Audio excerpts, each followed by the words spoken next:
Our next guest got his big break in the BET series The Game, and then he stole America's heart as Lawrence on HBO's hit show Insecure. And of course, he was in the Oscar-nominated film Top Gun: Maverick. But today, he's here to tell us all about his new book. It's called Did Everyone Have an Imaginary Friend or Just Me?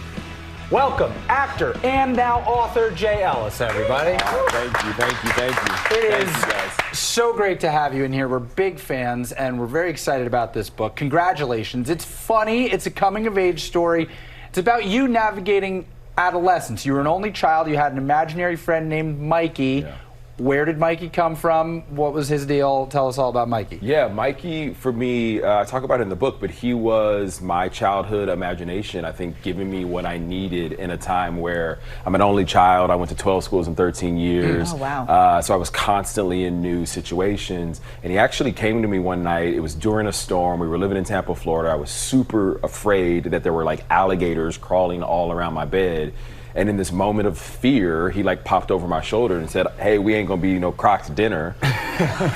And from that moment, we were best friends. And that's really kind of the moment he came into my life. Yeah. I love that you remember exactly what he said the first time you met him. Yeah. It's like it's one of those core memories. It's like there forever. Oh, that's awesome. You're making the rounds on your book tour. You're seeing some older friends, some friends that you hung out with before, Issa Rae, Kendrick Sampson. What made you want to include your real friends, your real life friends in this? I think there's so many things. I mean, from a creative standpoint, from an artist standpoint, I just absolutely adore them. They are two of my closest friends.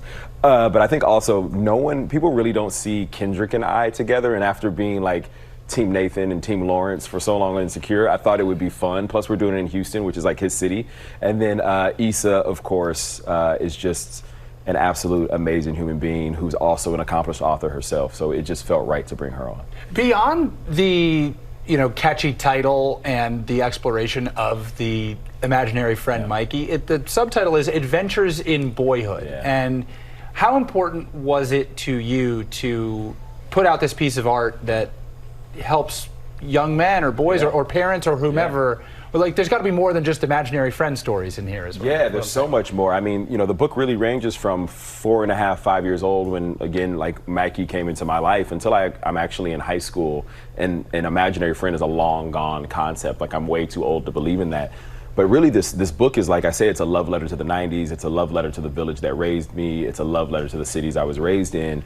And it's really kind of this coming-of-age story where you get to see the innocence and the playfulness and the joy of childhood. But then you also see, like, a 13-year-old boy go through things like, losing a cousin in a drive-by, or going to a Scared Straight program when I was in 8th grade in a prison, and how those things impact you at such a young age and stay with you for a long time. We heard that you just had your second baby, second child. Yeah, a little boy, Noah.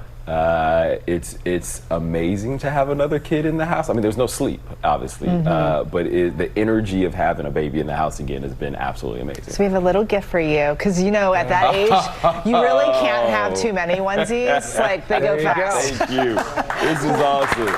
This is so good. In exchange, Noah has to watch GMA3 he will. every day. All right. Yeah. Right now, he's just sitting in front of the TV a lot. Perfect. That's really what he does. Keep it on. Yeah. And I expect that with a stain on it at some point. Jay Ellis, thank you so much for being here. And you can pick up Did Everyone Have an Imaginary Friend or Just Me? Everywhere. Books are sold, or you can scan that QR code at the bottom of your screen to purchase a copy. You had one? I think so, but I'm gonna have to I'll read the book and then we'll. I definitely didn't. My daughter does.